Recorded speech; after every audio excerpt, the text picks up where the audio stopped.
हमारे संविधान में ऐसी जातियों को शेड्यूल कास्ट के तहत शेड्यूल किया गया है जो कहीं ना कहीं कभी ना कभी छुआछूत का शिकार रही है। राष्ट्रीय जनता दल जो है सर्वोच्च न्यायालय के अनुसूचित जाति और जनजाति के आरक्षण के वर्गीकरण के पक्ष में नहीं है। भाई आज की तारीख में भी ये उदाहरण हम लोग को देखने को मिलते हैं कि एक दलित समाज से आने वाले युवा को ही घोड़ी पर चढ़ने से रोका जाता है। दलितों की किस तरह से पिटाई की जाती है, जब शादी में घोड़े पे बैठा घोड़ी पे नहीं बैठने दिया जाता है। मैं नाम नहीं ले रहा, आप सब उन नामों को भी जानते हैं। कई ऐसे बड़े नाम भी हैं जो अगर किसी मंदिर में चले जाते हैं तो उसके बाद उस मंदिर को गंगा जल से धोया जाता है। अखिलेश यादव जी मंदिर जाते उसको भी धोया जाता है। जीतन राम मांझी यहाँ मंदिर गए तो उसको धोया गया। नमस्कार, आप देख रहे हैं आरडी न्यूज। मैं हूं योगेश चक्रवर्ती। सुप्रीम कोर्ट ने अनुसूचित जाति के आरक्षण के कोटे को छोटी छोटी जाति समूहों में बांटने और एससी एसटी में क्रीमी लेयर की पहचान करने का ऐतिहासिक फैसला सुनाया है।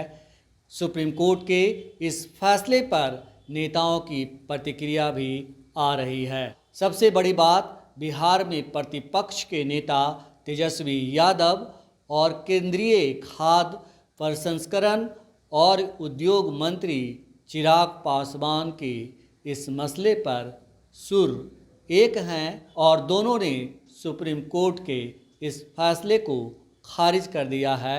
और सुनिए क्या कुछ कहना है इन दोनों नेताओं का। सबसे पहले तो ये न्यायालय की तरफ से आया हुआ ये आदेश है। मैं कोई भी बात ऐसी नहीं कहूँगा जो कि कंटेम्प्ट ऑफ कोर्ट हो, बट हाँ इस बात पर हम लोग की आपत्ति ज़रूर है। और लोक जनशक्ति पार्टी रामविलास की तरफ से हम लोग सुप्रीम कोर्ट में हम लोग एक पुनर्विचार याचिका भी हम लोग दाखिल करने जा रहे हैं। जिस तरीके से रिजर्वेशन विद इन रिजर्वेशन के प्रावधानों को सुप्रीम कोर्ट के द्वारा दिए जाने की संभावनाएं खोली गई हैं। पहली बात तो जब अनुसूचित जाति की बात आती है, इस बात को मैं स्पष्ट कर दूं कि अनुसूचित जाति में ऐसी जातियां हैं, ऐसी कास्ट को शेड्यूल किया गया है संविधान में जिनका आधार अनटचेबिलिटी रहा है। शेड्यूल कास्ट का आधार कतई और कभी भी शैक्षणिक व्यवस्था नहीं रही, उनका आधार कभी भी आर्थिक नहीं रहा, इसका आधार हमेशा से अनटचेबिलिटी ही रहा है। इसमें हमारे संविधान में ऐसी जातियों को शेड्यूल कास्ट के तहत शेड्यूल किया गया है जो कहीं ना कहीं कभी ना कभी छुआछूत का शिकार रही है। तो ऐसे में रिजर्वेशन विद इन रिजर्वेशन का कंसेप्ट शेड्यूल कास्ट में आ ही नहीं सकता। क्रीमी लेयर का प्रावधान शेड्यूल कास्ट में कभी आ ही नहीं सकता है क्योंकि इसका आधार ही अनटचेबिलिटी रहा है। सुप्रीम कोर्ट के ऑब्जर्वेशंस को मैंने पढ़ा है और उसमें कहीं पर भी अनटचेबिलिटी का जिक्र नहीं किया गया है। भाई आज की तारीख में भी ये उदाहरण हम लोग को देखने को मिलते हैं कि एक दलित समाज से आने वाले युवा को ही घोड़ी पर चढ़ने से रोका जाता है। एक दलित समाज से आने वाले परिवार को मंदिर में प्रवेश करने से रोका जाता है। कई ऐसे उदाहरण हम लोग के सामने हैं जहां पर संपन्न लोग भी जो कहीं ना कहीं समाज में एक अच्छी पहचान बना चुके हैं, वो लोग भी जो दलित समाज से आते हैं, जब मंदिर में जाते हैं तो मंदिर धुलवाया जाता है। तो आज भी इस तरीके के भेदभाव को प्रैक्टिस किया जा रहा। तो जब भेदभाव छुआछूत के आधार पर हो रहा, ये भेदभाव कहीं शिक्षा के आधार पर नहीं हो रहा, ये भेदभाव कहीं आर्थिक दृष्टि से नहीं हो रहा कि भाई आर्थिक तौर पर आप सक्षम हो गए तो अब कोई भेदभाव नहीं होगा। जैसा मैंने अपने उदाहरण में बताया कि कई ऐसे बड़े नाम भी हैं, मैं नाम नहीं ले रहा, आप सब उन नामों को भी जानते हैं। कई ऐसे बड़े नाम भी हैं जो अगर किसी मंदिर में चले जाते हैं तो उसके बाद उस मंदिर को गंगा जल से धोया जाता है। तो ऐसे उदाहरण आज की तारीख में भी देखने को मिलते हैं। तो जब ये उदाहरण है तो ये दर्शाते हैं कि ये जो भेदभाव हो रहा है या आपकी आर्थिक दृष्टि पर नहीं हो रहा, या आप कितने कामयाब हो गए हैं अपने क्षेत्र में उसको लेकर नहीं हो रहा है। ये इसलिए हो रहा है क्योंकि आज भी छुआछूत को मानने वाले लोग हैं।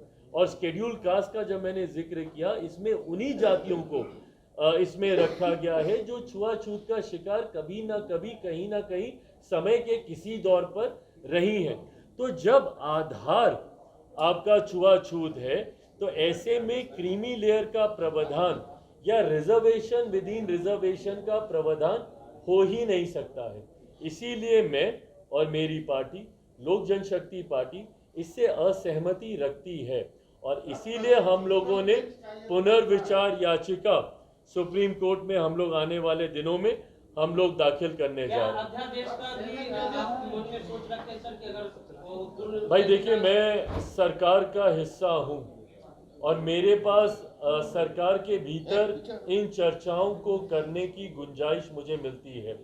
कोई अध्यादेश आएगा नहीं आएगा, इस पे कानून बनेगा नहीं बनेगा, जरूर मैं चाहता हूं, पर ये तमाम बातें गठबंधन के भीतर करने की हैं, क्योंकि मैं खुद आज की तारीख में सरकार का हिस्सा हूं। ये गठबंधन के भीतर ये बातें की जाए। भाई देखिए, पुनर्विचार तो ये हम लोग का अधिकार है। हम लोग किसी भी जजमेंट को लेकर पुनर्विचार के लिए, कोई भी व्यक्ति हो, कोई भी संगठन हो, कोई भी संस्था हो जो उससे सहमति नहीं रख सकती है, ये एक कानूनी अधिकार है हम लोग के पास, जिसका इस्तेमाल हम लोग जरूर करेंगे। ये कास्ट सेंसस के बिना ये हो सकता है क्या? कोटा विदिन कोटा की बात हो रही है, कि कौन पिछले में पीछे रह देखिए, गए। पहली बात तो ये दो विषय ऐसे हैं जिसको आप जोड़कर देख रहे हैं। मैं जातीय जनगणना का मैं पक्षधर हूँ, पर मैं कतई जातीय जनगणना का पक्षधर इसलिए नहीं हूँ कि उसके बाद रिजर्वेशन विद इन रिजर्वेशन के कंसेप्ट को लेकर आया जा सके।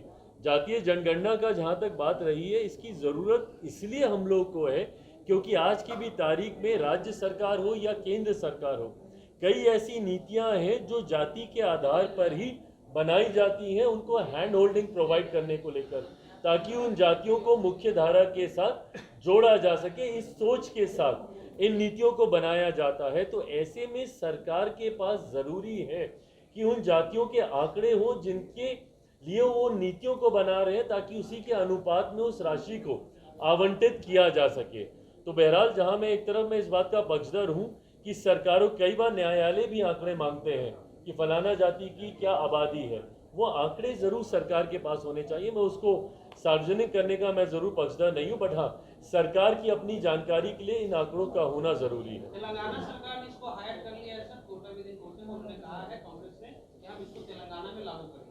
भाई बिल्कुल, क्योंकि अब कहीं ना कहीं न्यायालय की तरफ से ये संभावनाएं खुली हैं, तो ज़रूर जो राज्य ऐसी सोच रखती है, बंटवारे की जो सोच रखती है, जो डिवाइड एंड रूल की सोच रखते हैं, वो सरकारें ज़रूर इसको बढ़ावा देने का प्रयास करेंगी। पर मैं इस बात को दोहराता हूँ, अनुसूचित जाति की एकता ही उनकी ताकत है जो उनको आगे लेकर जाती है। बट कई लोग इस ताकत से घबराते हैं और इसीलिए वो बंटवारा करना चाहते हैं और इसीलिए वो इस तरीके की सोच को बल देना चाहते हैं जो इस समाज में बंटवारा करे। आज की तारीख में मैं पुनः इस बात को दोहराऊंगा, इस समाज का, इस वर्ग का, इस पूरी जमात का, अनुसूचित जाति जमात का आधार सिर्फ और सिर्फ अनटचेबिलिटी है और ये अनटचेबिलिटी में किसी तरीके के क्रीमी लेयर का कोई प्रावधान नहीं। कल जो शेड्यूल कास्ट और शेड्यूल ट्राइब के लिए सुप्रीम कोर्ट का फैसला आया है, उस पर आपकी पार्टी का क्या स्टैंड है? देखिए, हम लोगों का शुरू के दौर से ये मानना है कि राष्ट्रीय जनता दल जो है सर्वोच्च न्यायालय के अनुसूचित जाति और जनजाति के आरक्षण के वर्गीकरण के पक्ष में नहीं है और ये निर्णय 1932 के पुनः पैक्ट और संविधान के मूल भावनाओं के खिलाफ हम लोग इसको मानते हैं। ये साफ बात है। आरक्षण जो दलितों को, आदिवासियों को जो दिया गया था, इसमें क्रीमी लेयर का क्या मामला है? इसमें आर्थिक तौर पे तो था ही नहीं।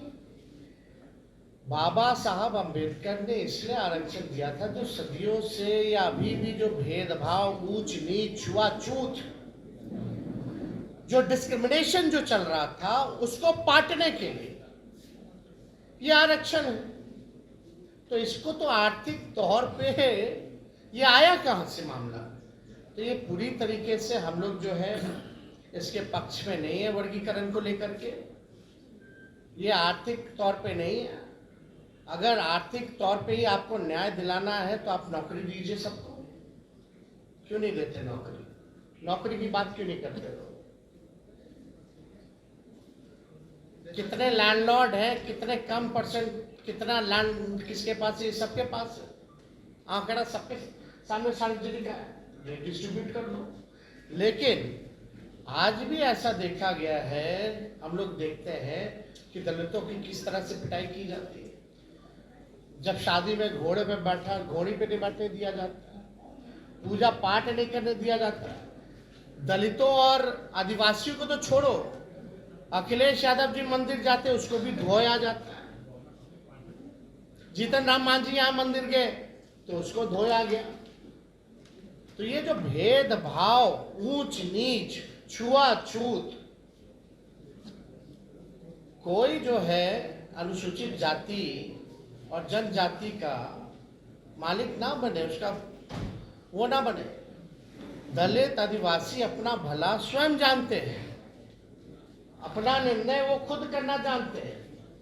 इसलिए हम लोग पूरी तरीके से जो है केंद्र सरकार से हम चाहते हैं कि अध्यादेश ला करके जो विसंगति है उसको दूर किया जाए इस मामले में। और इसमें क्यों नहीं अध्यादेश लाया जा सकता है? जब केंद्र सरकार SC/ST एक्ट को लेकर के अध्यादेश ला सकती है तो इस मामले में अध्यादेश क्यों नहीं लाया जा रहा? तो हम लोग तो चाहेंगे कि NDA की जो सरकार है इसमें अध्यादेश ला करके विसंगतियों को जो है दूर किया जाए।